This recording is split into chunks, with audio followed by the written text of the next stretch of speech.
Hello, Leslie O'Leary here. So happy you could join me today. I'm going to talk about one of my dolls, LadyBug Charm Girl. I love these pieces, and so without further ado, let's get started. Let me get to my screen share and get this up for you so we can see this, and let's get a beautiful presentation view. Here we go.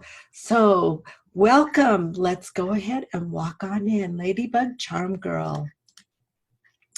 And most of you know me, and you know how much I love symbolism behind my pieces.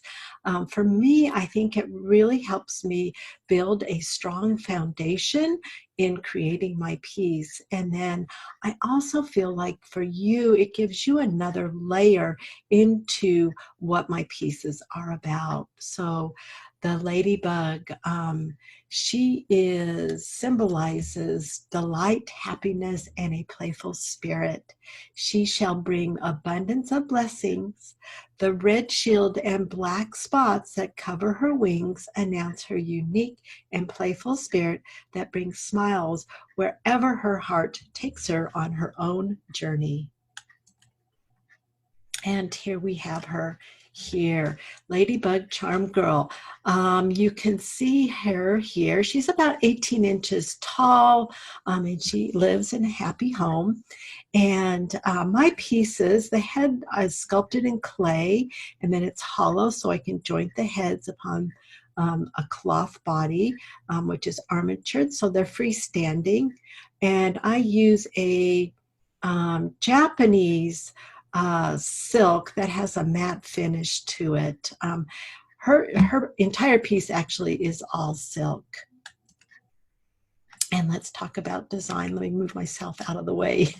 The design. So I really jump into like architecture and symbolism and all this type of thing. I love to immerse myself in the culture or cultures in which I'm creating. I don't stick true to one culture. I bring Asian influence, so I'm not trying to reproduce. I'm just trying to be influenced by what they have to offer.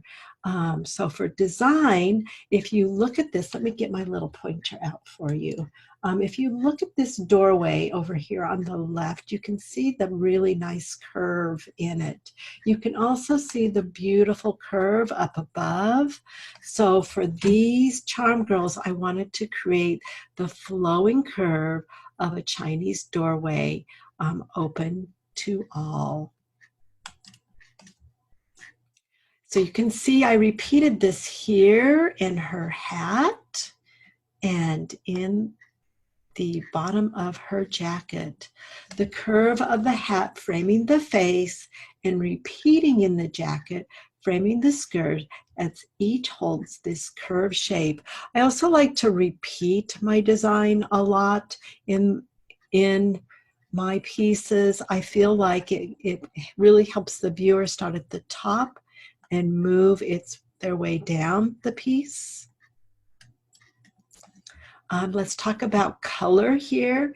In creating my LadyBug Charm Girl, I wanted to express happiness. I decided on the use of color to convey this happiness. Red, like the ladybug. I went with a brighter red that is closer in value to the leaves of spring to represent new freshness, just unfolding to reach the sun and all possibilities of growth. So if we look at the bottom, we can see the green, that bright spring green, and value is the lightness or darkness of a color. So I chose a red within that same lightness or darkness or the same value as the green. Now, if we jump back to the color wheel and we look at that, and we have our red here, and we would shoot straight across, we would be in this this green area here. So as you know, I really like to wonk off, to kick off my colors. So I won't do complementary colors. I do, usually I use 3 colors in it. So I have my red here. Instead of going straight across, I wing it over here, and then I bring in a 3rd color. So you can see this nice little triangle of color that I use in my pieces. I feel like that just really brings a more interesting dynamic to what I'm creating. And of course, if we're expanding off of the red, we want to use black. I always feel like black is a great backdrop for all these colors. And in many of the Asian cultures, black is used. I have this beautiful silk brocade, which I lined with the Chinese red color fabric. So this particular piece, I was fortunate enough to be in China and go to the factory and actually purchase this. So I know that it is 100% silk, and it really has a beautiful quality to it. So in this piece, really, her costuming is, in a sense, very monochromatic. It's all warm tones, all on that one side of the color wheel. So I wanted to create more interest in it. So I added texture in the jacket. So I used a nubby Tessa silk that was loosely woven, and I lined that with that red dupioni. And then the gold tone is repeated in her pants. So I'm again bringing the viewer's eye down the doll. And it also happens to play really nicely with her gourd, which I'll show you at the end. And there's her little red skirt. And we'll move on to the next one. So if we look closer at the details, you can see that I love to fussy cut my pieces. So I found this medallion that was on the black, and I made that the centerpiece of her hat. So the turquoise medallion was in her little top knot. So that brings in a little bit of that turquoise color, which in this piece adds like a crowning glory to her head. So I also made little button closures from the red dupioni that I stabilized the silk with, and then I added glass tiger print beads on top of it. So these little bows are very stiff. They have a remnants feel of a Japanese obi. And then for the shoes, I mimicked those same little bows, and I made small single pieces for the little linen shoes. The shoes are actually lined with a vintage kimono, and you can just see that peeping out here, and you can see the red around the base, and you can even see a little bit of the red showing in the lining of her pants. And then here's my little gourd that I get. So within the Charm Girl series, I always have a little charm in the middle of a little gourd. They're little handmade enamel charms, and they're set inside. And then I carefully sand out the interior of the gourd, and I finish it in gold.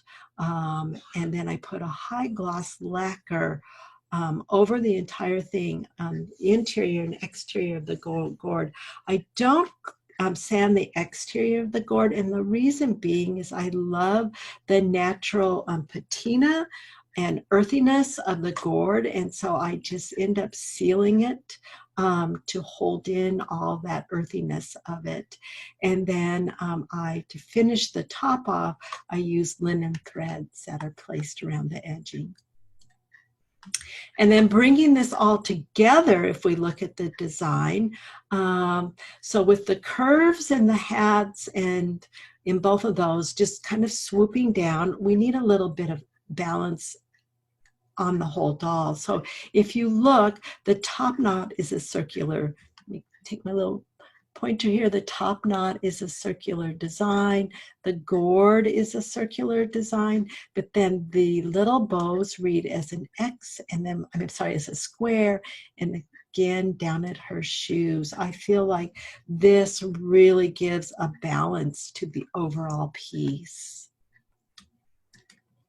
So on a final note, these dolls have been out for quite some time, and years ago I was contacted by a French-Canadian company asking my permission to use my Charm Girl as an inspiration in a book about marionettes. And so I got my copy, that was my payment, and it's just really wonderful to see how my work reaches out to other people, and it was fun to see how this artist interpreted my doll into a painted two-dimensional piece.